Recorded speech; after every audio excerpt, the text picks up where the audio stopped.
Hello everyone, welcome to the NewsBrowse News broadcast.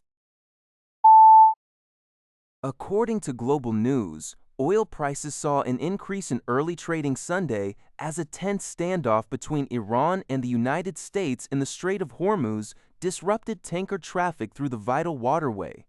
U.S. crude oil prices climbed 6.4% to 87 boards and 88 cents per barrel, while international benchmark Brent crude rose 6.5% to 96.25 dollars board.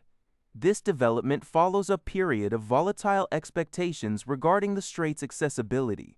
Iran initially announced a reopening of the passage, but later reversed the decision amid ongoing tensions. The market reacted to the news of Iran's Revolutionary Guard firing on vessels and the reported seizure of an Iranian-flagged cargo ship by the U.S. Navy. The global energy market is experiencing significant impacts, with soaring prices for gasoline, diesel, and jet fuel affecting consumers and businesses worldwide.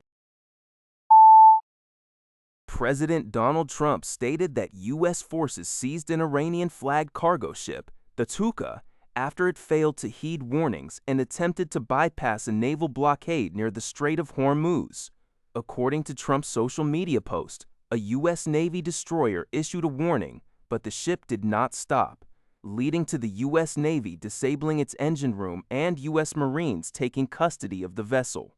This development casts uncertainty on earlier hopes for extending a fragile ceasefire between the U.S. and Iran, as diplomatic negotiations were reportedly being prepared to resume in Pakistan. The interception, coupled with Iran's stance on the Strait of Hormuz and its nuclear program, highlights ongoing tensions between the two nations. This news comes from Global News. CBS News reports that the war involving Iran, the U.S., and Israel has created a complex emotional landscape for Iran's significant Jewish population.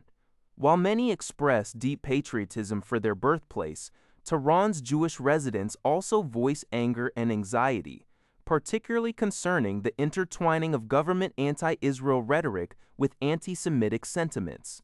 Individuals like Yaqub, a 71-year-old shop owner, affirmed his Iranian identity despite facing restrictions, including unequal judiciary treatment and travel bans to Israel. Deborah, a 37-year-old mother, highlighted the pervasive anti-Jewish propaganda on state media, fearing that bombs would not distinguish between faiths. Sarah, 31, expressed a desire for peace and dialogue over warmongering, echoing a shared longing among Jewish Iranians for leaders in both countries to let us live in peace. The community, once numbering over 100,000 before the 1979 revolution, is now estimated at 12,004 dollars. Al Jazeera is providing the latest updates on the fragile ceasefire between Israel and Hezbollah. The report highlights that Israel has established a yellow line in southern Lebanon. Specific details regarding the nature and implications of this yellow line are not extensively elaborated upon in the provided information, but it suggests a de-escalation or demarcation measure in the ongoing tensions. The ceasefire remains precarious, with the situation continuing to develop. That's all for this video. Thank you for watching. See you in the next video.